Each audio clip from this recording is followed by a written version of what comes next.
Thanks for tuning in for this week's live Q&A.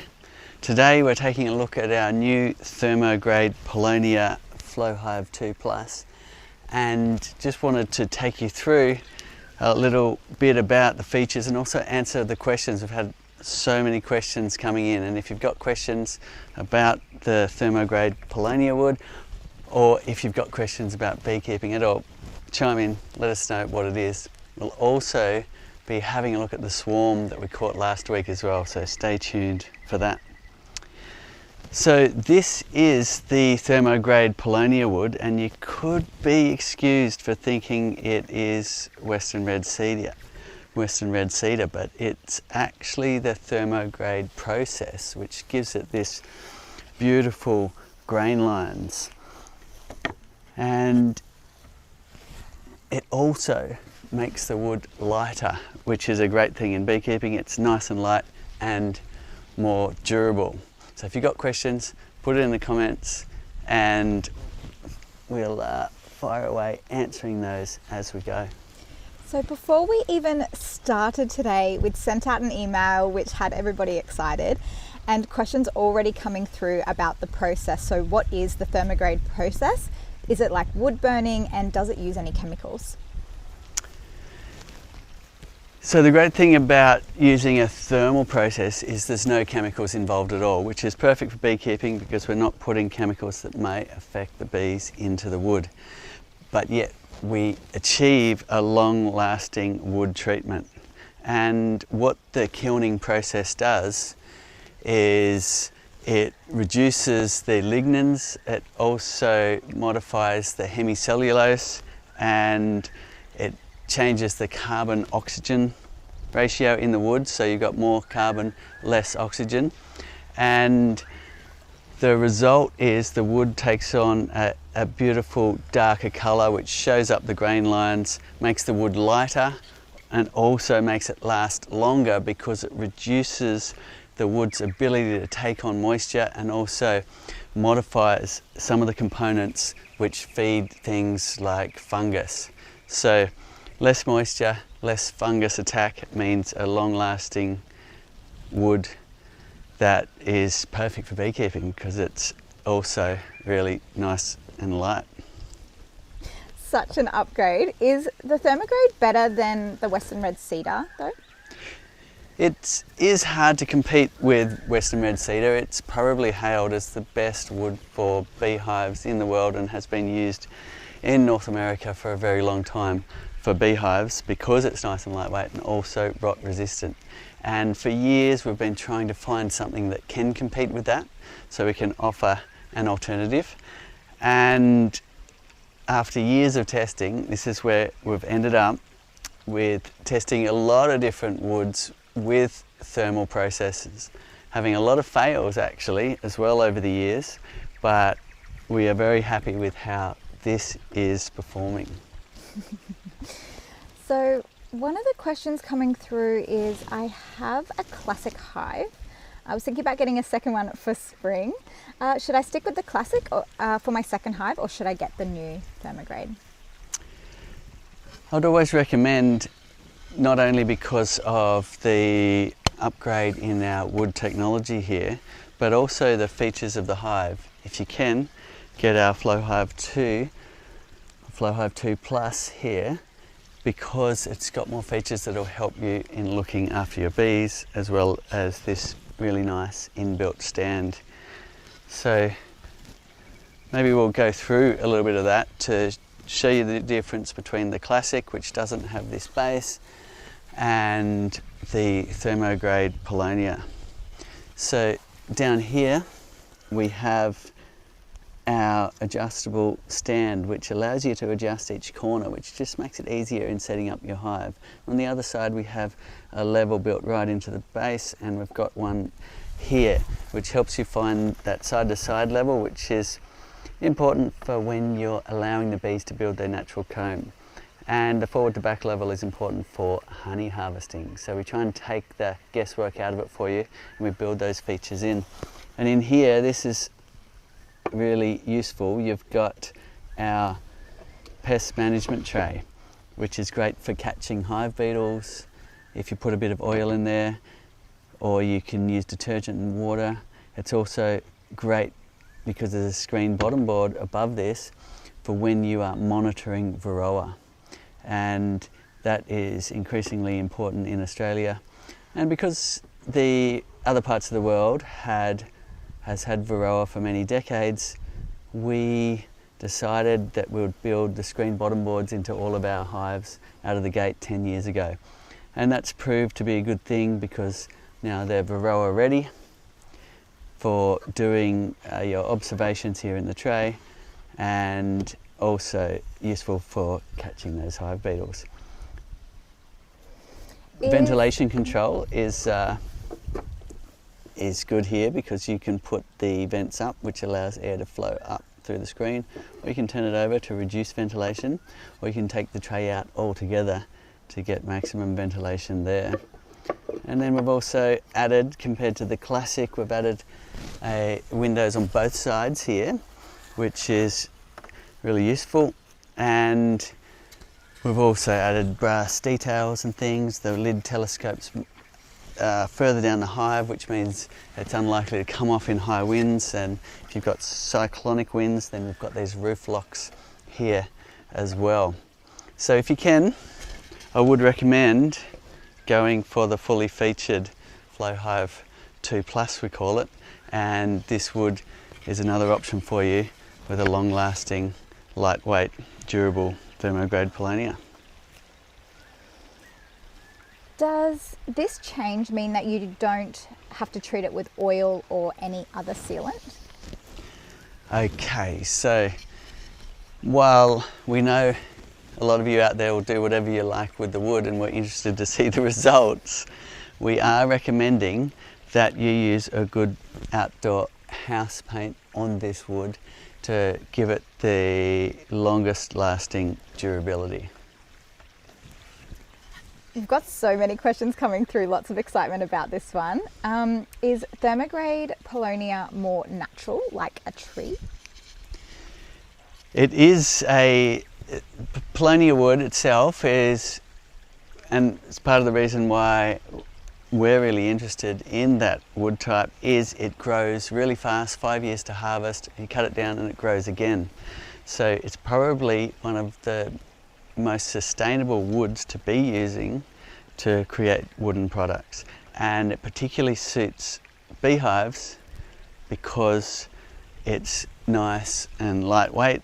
It's also more insulating, and that's one thing I missed out when I was talking about the properties, is it's more insulating than any other woods we've tested, and the ThermoGrade process makes it a next step in insulating as well, and makes it slightly lighter as well. So it's a great natural product which is perfect for keeping bees in, mimicking their natural tree hollows, which were made out of wood, and also having a nice insulation characteristic to it as well. And a little bit more on the treatment. Can I get to paint this one like I can with my classic hive? Can you paint it with like the Araucaria? Yeah. Yeah, absolutely. So that's what we're recommending, is to get out your paints, get artistic and put your favourite finish. It's really important to, when you coat the roof, to go both sides, inside and out, and that will give you the most stability with the weather beating down. This is the bit that cops the most weather, so give a really good coat inside on the shingles and also on top, and that will give you your best weather protection for your bees. Cool. A little bit of love has just come through. I just purchased the Flowhive 2 and Second Super. Love the quality of the build and materials. You're on something great, Cedar, with all of this stuff. A beekeeping question. Do bees do well in tropical regions? Yes, Apis mellifera, the European honeybee, has made it away all the way around the world with wherever humans have gone with their agriculture. They're such extreme little pollinators, and of course they make a lot of honey, which we love to share as well. So tropical, desert, snow, extreme cold, extreme heat, they're amazing little air conditioners. They're able to collect water and fan it to cool. They're able to disconnect their wing muscles and kind of shiver, which can warm up the hive. And using those two air conditioning modes, they're able to keep their brood nest at that perfect, just below body temperature. And that's important for their survival. So, extremely resilient species. And yes, you can keep them in the tropics. Look at this wood, isn't it? Isn't it gorgeous? Like, let's get a little close up of that. It's the ThermoGrade Paulownia, and the ThermoGrade process really brings out the grain, darkens it and makes it shine. So beautiful. When will it be available, and will it be the same price as the FlowHive 2 Plus? So it's available now. Jump on the website and have a look. We've got it all there for you, and it will be a little cheaper than our Western Red Cedar version. Okay. If you've got any questions, chime in. We're looking at the ThermoGrade Paulownia today, which is our latest thing we've worked years and years on, and we've finally got it for you on the shelf. If you are interested, have a look and also chime in with your questions in this thread, and we'll answer them as we go. Sweet. How long do these last? So what we're aiming with the ThermoGrade Paulownia is to compete with the Western Red Cedar, and while there is variances in how long things can last depending on climate and so on, and I'm not saying that your hive will last this long, but we do have beekeepers saying a Western Red Cedar box has lasted them 50 years. And that is incredible. And what we've been trying to do is come up with an alternative that is extremely long lasting. And while this won't perform as durable as Western Red Cedar, we hope that it comes close. And that's our aim with this. What we've done is we've kilned it, burned out, or chemically changed the wood by kilning it, changing the lignins, the hemicellulose,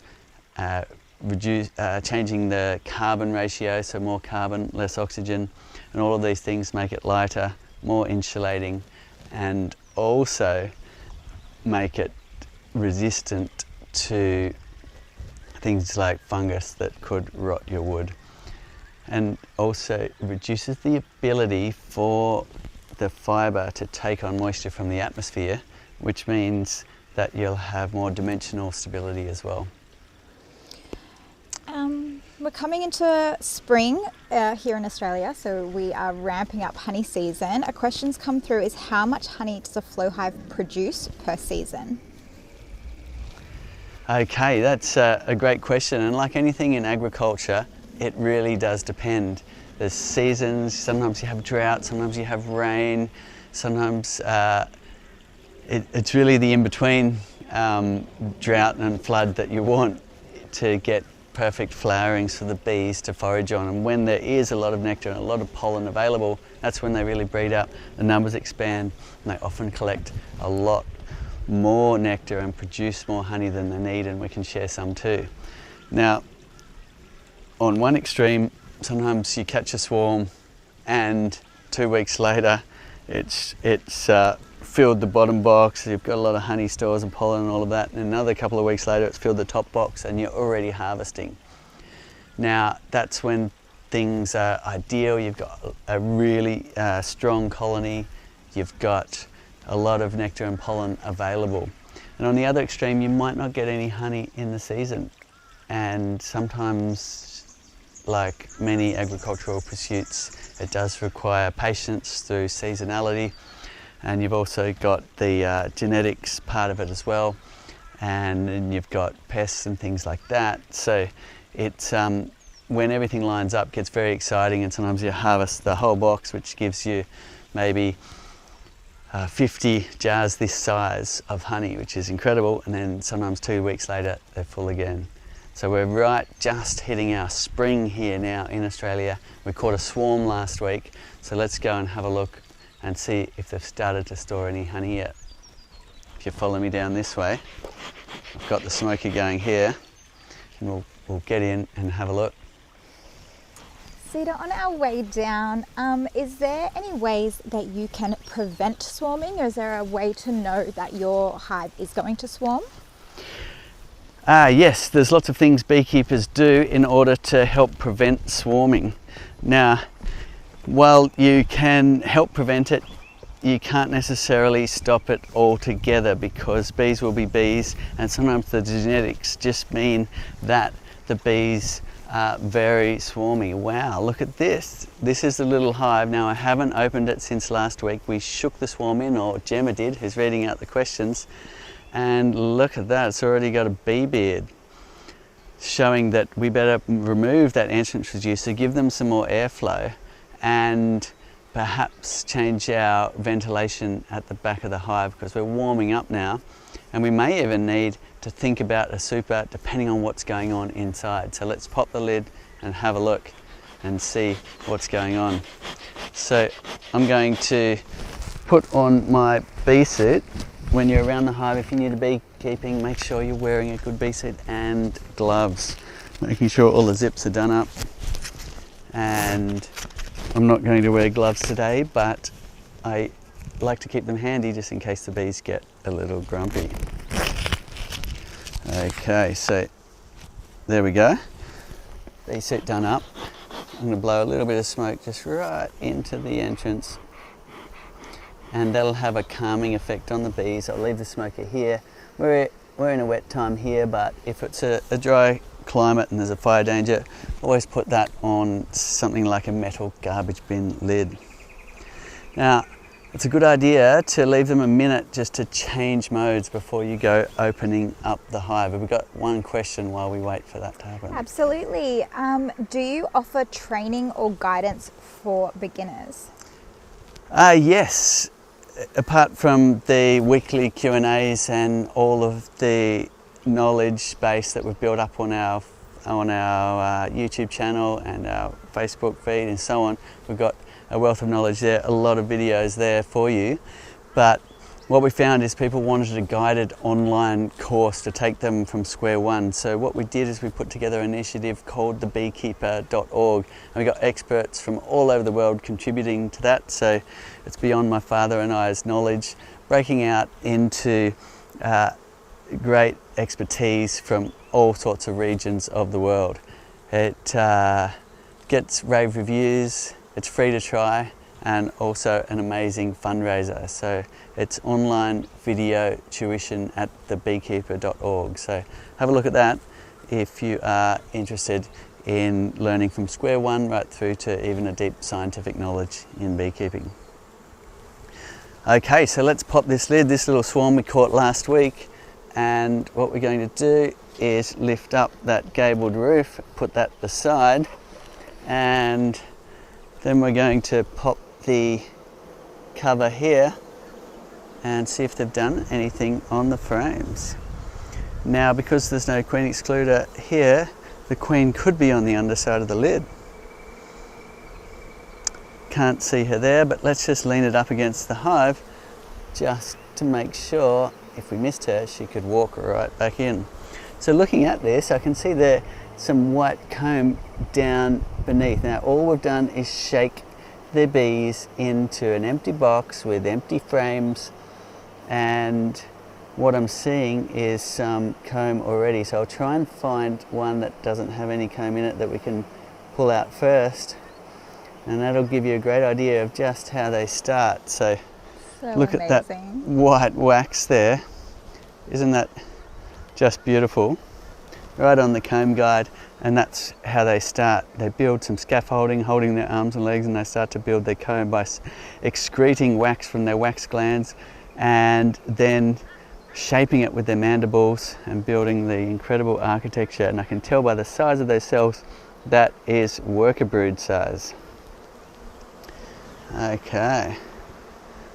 Now what I'm going to do is put that little frame aside, and that'll give us the ability now to move sideways in the hive. Using some smoke's a great idea to move bees out of the way so you don't squash them where you're inserting your tools. And let's just make some space and see what's happening right in the middle of the brood nest. Now I said that I should come back in a few days later and make sure they're building straight. I didn't do that. So we could have some comb to fix up here, but let's have a look and get a gauge of what they're doing right in the middle of the brood nest. So I'm just lifting that up gently, gently. Now the comb is very delicate in this phase. Look at that. So we've got pearly white new wax. We have nectar glistening in the spring colours, which are the very light, almost clear colours. And then we have pollen stores. So it's great to see they're bringing in pollen, mixing it with their special sauce, their enzymes, topping it with honey and creating their bee bread. It's a beautiful thing to watch a swarm just build from square one right in the frames. We haven't added anything apart from wood, and they have gone about their business, creating their wax. Here's another one next to it. Look at that. We've got a lot of honey stores shaping up there with nectar. We've got a little bit of pollen there too. We've got some beautiful pearly white wax. Now sometimes it'll be bright yellow, sometimes it'll be bright white, and sometimes it'll be brown if they're recycling the wax from in the hive. So we'll put that one back down, and let's see, what I'm looking for is hopefully some young larvae showing we have a laying queen. It's really exciting the springtime because you get a lot of activity fast, and you get to witness that. What I'm seeing here is pollen stores. We're getting whites, oranges, yellows. Great to see a variety because that's their protein source, which, like us, they need a variety of protein to stay happy and healthy. If they only on, say, rapeseed canola, then what you'll find is they'll get sick. So beekeepers will, if they're going after that for honey, then they will have to move them to give them a variety if there's no variety around. So interestingly, I'm not seeing any sign of brood here yet. I'm hoping that this frame is going to change that. So I would have expected to see young brood a week in, almost about to, well, they're still in the larvae stage, probably being capped in a few days. So they spend about 8 days in the larvae stage, and it's only been exactly 1 week, so we wouldn't expect to see any cap brood, but we should see at least eggs and young larvae down the cells, which I'm not seeing. So although this swarm is going gangbusters building comb, we may have an issue where there is no queen. Now, I'm looking down the cells and I'm trying to see if there's any bee eggs down there, which look like a tiny grain of rice in the bottom of the cell. If you wear glasses, you'll need to use them to see the little bee eggs. No eggs there. Okay. Well, fingers crossed, we're running out of frames to check here. They're building nicely on the comb guides, which is good. I thought we might have to fix up a bit of comb today, which would have been a good show and tell, but they are building nice and straight of their own accord on the comb guide. I've dumped a lot of swarms straight into an empty box with foundationless frames, and they have done very well. Now, I'm not even going to tip this delicate comb over because it might fall right out of the frame. There's no wax and wires, and it's not connected to the edges yet. So I'm just gently inspecting and looking for some young larvae down the cells. Isn't that beautiful? But the only thing that would be more beautiful is some eggs and young larvae. We may need to introduce a queen to this hive. Surprising that they would stay without one, but there you go. Perhaps we've got a queen that's no longer laying. What are some other signs that a hive could be queenless? So sometimes the hive will be more aggressive if they're queenless, but that's a bit of a minor one. Some beekeepers say that if you whack the hive, there'll be a more of a hiss sounding to the raw if they're queenless. That's another one that's a little bit iffy to diagnose, but maybe useful to experiment with. But the main one is, have a look. If there's no young larvae, then you don't have a queen.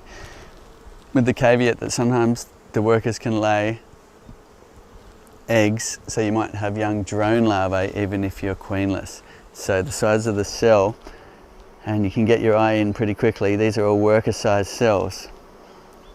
But sometimes you get into the situation where a hive is queenless for a while, the workers start laying drones or eggs that aren't fertilised, so the drones, the male bees, and your hive will slowly die out.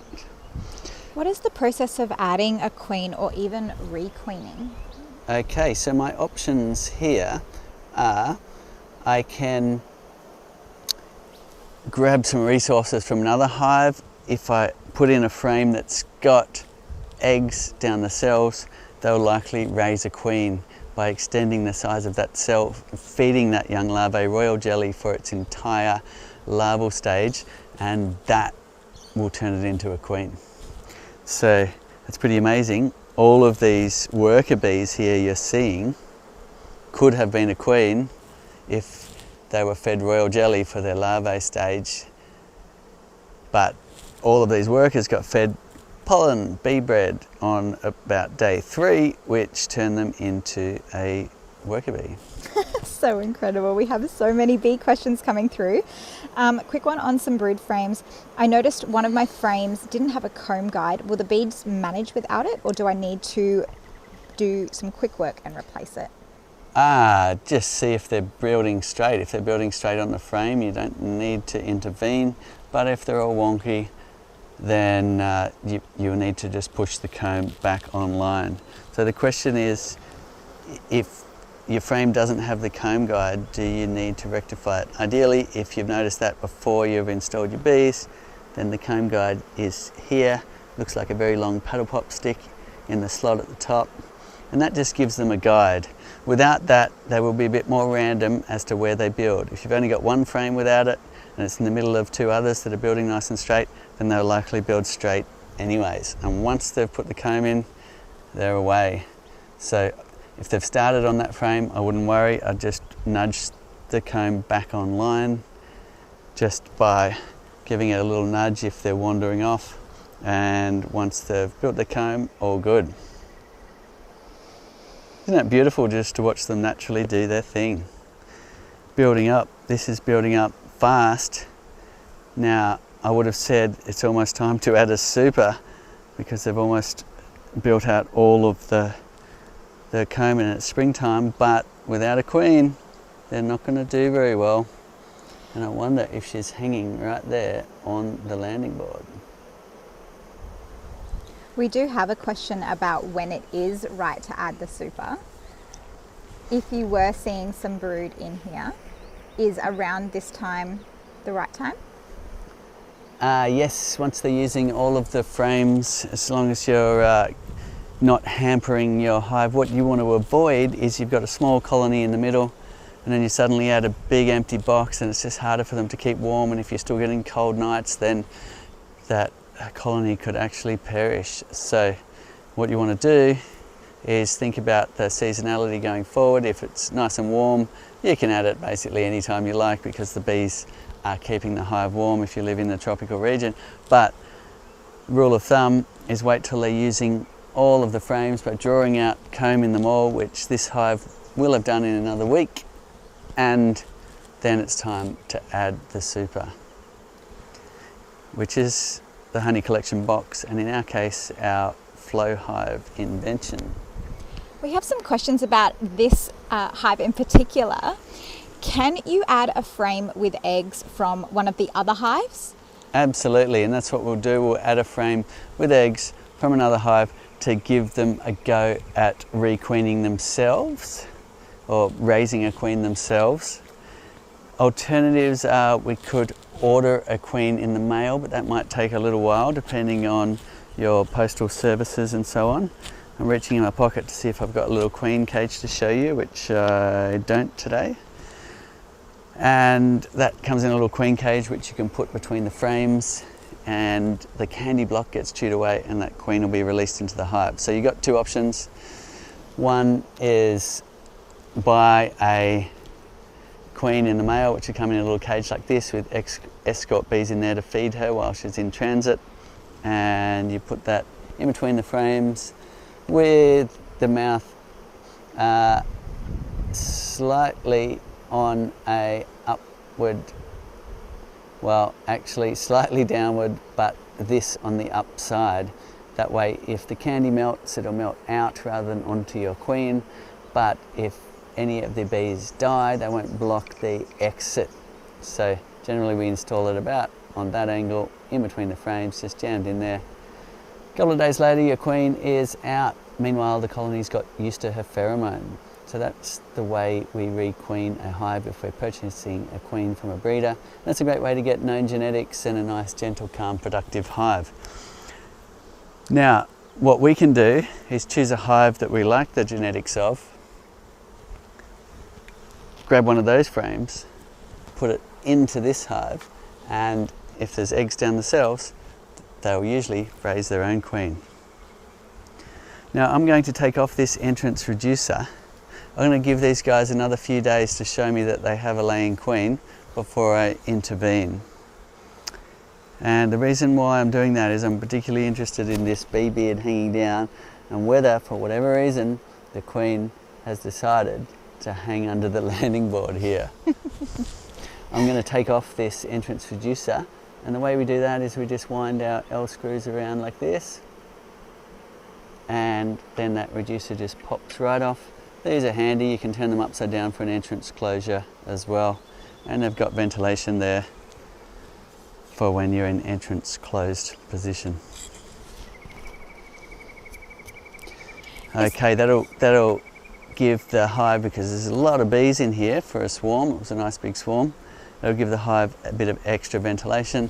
We can also, and now I'm having a look at the back here, and we've got our little new piece of delicate comb there, which we're going to put back in the hive, but I'm also noticing that we have the vents down, which is reducing ventilation.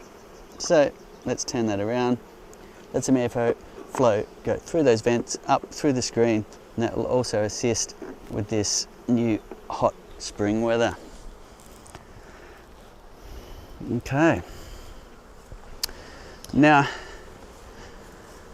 I want to put this back in the edge, but I've got a lot of bees in between the end bars of the frames, so the best thing to do there is use a bit of smoke. But before we do that, I just want to have one last look, make sure I didn't miss any bee eggs. They're likely to be right central in the brood nest here. And look at that beautiful comb. They have been building in a hurry. All of this comb was built in the last week since we caught the swarm exactly a week ago. Now looking down the cells, I'm really hoping to see some young larvae or eggs, but no cigar. If you are adding another frame from another hive, do you need to include those nurse bees from the other hive, or can you just simply put the frame with the brood cells in there? If your hive's strong like this with a lot of bees, I'd leave the nurse bees behind. Reason being is they are used to their own queen, and there could be a bit of fighting if there's a pheromone detection that's different. So what you want to do is just take the brood, shake most of the bees off, a couple left on there, doesn't really matter. If you've got a situation where your colony is weak and you actually need nurse bees to prop up that colony, then you'd leave the nurse bees on the frame. They're unlikely to fight if the colony you're trying to prop up has not many bees left. Smoking the bees out of the way, let's put this back again. And what I might do is put some gloves on, and I'm going to pick up that bee beard and put it back in the hive, thinking, well, if the queen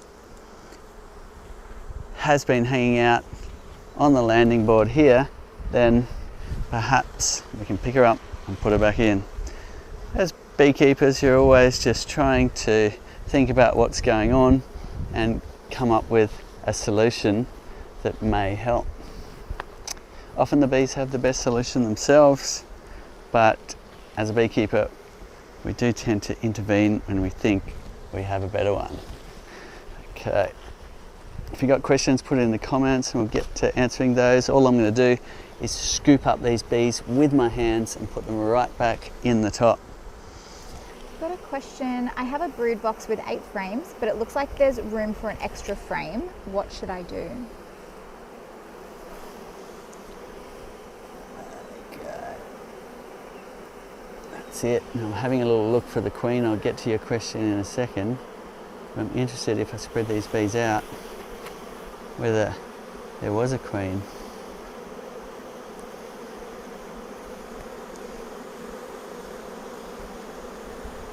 I didn't see one, but there was a lot of bees there, so a little bit hard to tell.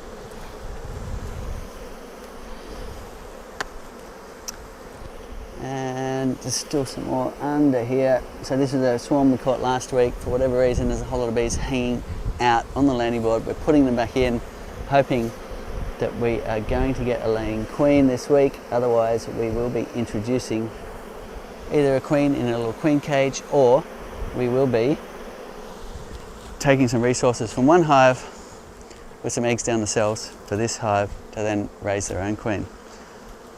Getting back to the question, could you read that one out again? Of course. I have a brood box with 8 frames, but it looks like there's room for an extra frame. What should I do? Okay, great question. So when it came to designing the flow hive's dimensions, we adjusted them a little bit. The reason why we did that was it was typical, in my experience as a beekeeper and growing up as a beekeeper, that often you couldn't get the extra frame in the hive because there's wax and propolis built up on the frames. And in a 10 frame laying, we'd often be running 9. In fact, I always ran 9 frames in a 10 frame box, appreciating that extra space to work. So what we've done with the flow hive is give you that extra space so you can indeed easily run 10 frames in the 10 frame laying, which is the flow 7, or you can easily run 8 frames in the 8 frame laying, which matches the flow 6 frames. So with a little bit of maths, we worked it all out, and what you need to do is just push your frames together, leave the excess space on either side. It'll seem like a lot if you're used to conventional boxes, but you will appreciate the extra room later. And I really find they build comb from the side frame onto the wall if you've shared the space evenly between each side. Is it possible to keep a small colony in a suburban area? Absolutely. It's very popular, in fact, keeping bees in urban areas. And I think that's because you get this ability to do some real farming, make real produce that you can share, and everyone loves honey. And you don't actually need land to do that. In fact, people are doing it on balconies in sky rises, on rooftops in the city, and a lot in backyards in urban areas. And people keeping bees in those locations often boast that they get a longer honey season and a bigger variety of flavours because of all of the things that people plant. So yes, there are some regions where you may need to check with the council, but most allow you to have multiple beehives in your backyard. So you might want to check if you're in a particular area that might have those kind of rules, but generally you can go ahead and keep a number of hives right in your backyard in a built-up area. I've been hearing about stingless bees. Is the honey the same? It is very different. Stingless bee honey is very watery in comparison, and it's also quite spicy in a way. So when you say stingless bees, you're meaning Tetragonula carbonaria, which is our native sugarbag bee, which the indigenous folks here are still harvesting in the traditional ways and have done for the last 65,000 years or so.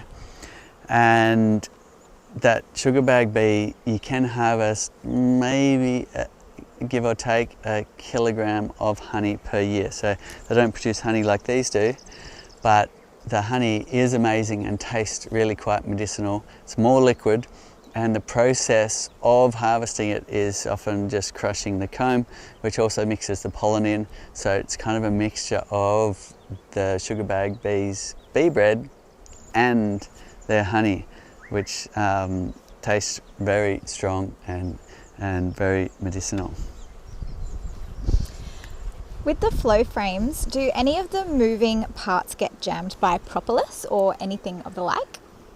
Yes, they can do. We're finding after 5, 6, 7 years that beekeepers are appreciating to give their hive a nice clean out with a pressure washer, not their hive, their flow frames. So they'll be harvesting honey, taking out the flow frames and just giving them a good clean up, getting rid of a lot of propolis and wax build up there, let them dry, and then they can go back onto a hive again. And that's a great thing to do if you're having issues with excess wax build up, starting to really impede that honey flow or jam the mechanism at all. Thank you so much. We've still got some great questions. We've got a note on the Paulownia wood that apparently it's also great for making surfboards. Yes, it is a very popular surfboard wood because it's so light, and also is quite strong for how light it is, which makes it great for watercrafts. It's an old boat building material, and it will last out there in salt water for a very long time. Now I have run out of smoker material here, but this colony is being pretty chilled. I may not bother as I put this hive back together and put this last frame in. So we'll be coming back to this hive, seeing if it's queen right, and if not, we will be introducing some resources for them to raise another queen. So we had that question earlier about the space in the box. If you have a look here, I'm trying to make space to fit the last frame in. And these are brand new frames. So I'm already appreciating the extra space rather than trying to squeeze those frames in, which often involves squashing bees when everything gets a bit too tight to get that last frame in. So I don't have my smoke to blow them away, so I'm just being careful as I bring them together. Out of the way. Go on. That's it. Good, good, good. And now we have space to put this last frame in. Notice they're already building scaffold across here. It's called festooning. See, just at the J hive hook here, they're kind of holding their legs to each other, and this bee's completely suspended across the middle. It's called festooning, and humans have got a lot to learn, but we think it's to do with building comb like a kind of scaffolding.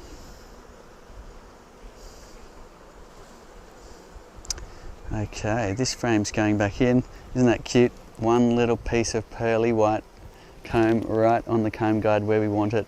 If it was off the comb guide up here, then what we generally do after they've built along a little way is start bending it back online onto the comb guide. It's pretty easy to do. Got lots of videos showing you how to do that. That's probably the one drawback of naturally drawn comb, is sometimes they wander. And because we don't need to spin these frames ever in a centrifuge, because we have our flow hive harvesting invention built right into our flow frames, we don't then need the wax or wire or plastic foundation as reinforcement for the comb. We can just let them do it perfectly natural, just like this, which beekeepers that are used to putting foundation in will find that very odd, but it has a lot of advantages that I've certainly come to appreciate. And the main one being is you don't have to sit there scraping frames and putting in foundation sheets. And so you can get your night times back again. Okay, so just again, wanting them pressed tightly together, especially important in this early stage for them to build their comb nice and straight. If we left a big gap in the center or anywhere in here, they would certainly start going wonky with their comb. They're very sensitive to the distance. So the extra space goes either side and we shuffle those frames up nice and tight together. So we're going to put the inner cover back on. We've got a few bees that have made their way onto it, so we'll shake them off. At the entrance, if you're trying to get bees off something, it's a good sharp shake, often by knocking it on the ground. Like that is a really good way. Now that's different to all the other movements in beekeeping, which are generally calm and relaxed, trying to keep the bees nice and calm, but getting bees off, a good sharp shake is what you need to do. Okay, see these bees are on the edge, but what we can do is put the roof on diagonal like this, and as we slide across, we will sweep those bees into the hive. And there you have it. The lid is now on. This is called the inner cover. I'll leave that plug in. I don't want them building comb in the roof. So that's a nice one there. Some people like to let them build some honeycomb up here if you do want to collect some honeycomb, and others like to just keep it closed. We've got time for a few more questions. What do you find the hardest part about beekeeping, Cedar? Oh, hardest part about beekeeping. Now that's a great question. Let me think about that one. Not getting more hives? For a second. The hardest part about beekeeping. Now, the hardest part we have just solved recently with our new super lifter. The hardest part was lifting the boxes off. And I'm an able, strong-bodied person able to lift off those boxes, but even so, the effort involved of chiseling the boxes off and then lifting them awkwardly, putting them on the ground, doing your brood inspections, putting them back again and awkwardly dropping it on was definitely something that prevented me from having that inspiration to really get into the hives as I needed to. So that's where that super lifter invention came from, and you simply connect it to a hive and you can open it up like a box. Makes sense once you see it, but that really solved the hardest part in beekeeping, which was lifting the boxes off to tend to the brood nest. Does the orientation of the entrance affect colony activity? Yes, a little bit. So you hear in bee books and you hear it from commercial beekeepers that they say always face the hive entrance so some morning sunlight can shine in and wake up the bees, get them foraging that little bit earlier. Now if you're going after peak production, that makes sense. You might get an extra 5% production because your bees are up and out of their hive earlier in the day. Now for us as backyard beekeepers, we don't tend to put that as high on the priority list as other things like which way your entrance faces in terms of where people are walking and so on.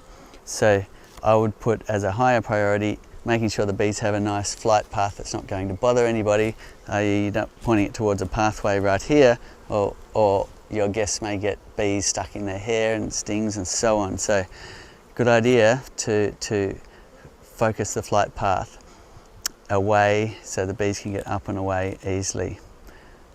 But I guess in an ideal situation you would face the hive in such a way that some morning sun would hit the landing board here, shine some light in the hive and get your bees up and going. We've got a final question on our ThermoGrade wood, and you'll have to excuse my pronunciation here, but the question is the treatment of the ThermoGrade wood similar to or based on the ancient Japanese art of shao sugi ban, burning the wood? It's actually a little bit different. Now we have experimented a bit with hive finishes by burning the outside of the hive which in the modern day you'd use a blowtorch. You burn the wood, you rub it back, you burn it again, and you get that beautiful finish, which is one finish you can experiment with your flow hives, and it really does look quite neat. And sometimes a nice thing to do, let's say you've got this hive here which has been around for many years and the finish is looking a little bit lackluster. You might get the blowtorch out and give it a good burning treatment, rub it back, and it will take on a completely new Japanese hive treatment look. So that's a surface treatment which does help the longevity of wood, but what we're doing is a deep treatment. If you snap the board open, you'll find inside the colour changes penetrated right through the board, and that's done through a heat treatment which kilns out the or helps to chemically change the wood. So you've got the lignins changing, you've got the hemicellulose changing, you've got carbon to oxygen ratio changing with more carbon in the wood. And while we're talking about it, let's go and have a look at it. That's a new hive wood we've got for you, and what we'll do is go and finish off some last questions about that. And that process, you'll find, makes the wood lighter, makes the wood more durable, because it's no longer able to take on the moisture content that a normal wood has. And also it's removed some of the properties of the wood which fungus and wood rot likes to get hold of. So that turns it into a very long-lasting wood, and in this case we have done our R ratings on it and found that we have outperformed all the other wood types we have tested in terms of insulative properties. And you can kind of feel that when you touch it. You can feel it's not taking the moisture or heat from your hand like when you feel other wood types. So nice and insulating, beautiful looking wood, and also it's increased durability and dimensional stability from the ThermoGrade process. Thank you so much for all of your great questions. If you've got other questions, then you can keep asking them and we'll keep writing back to you. Also, if you've got answers to other people's questions, it's fantastic to see the global community tuning in, helping answer questions, helping people get started in beekeeping. It's just such an amazing community that's helping each other getting started in beekeeping. Thanks for tuning in. See you again, same time next week. And by all means, if you've got questions about our new ThermoGrade Polonia wood here in our Flow Hive 2 Plus, chime in, let us know what you think. But we have now launched that live today, and it should be stocked on the shelves near you.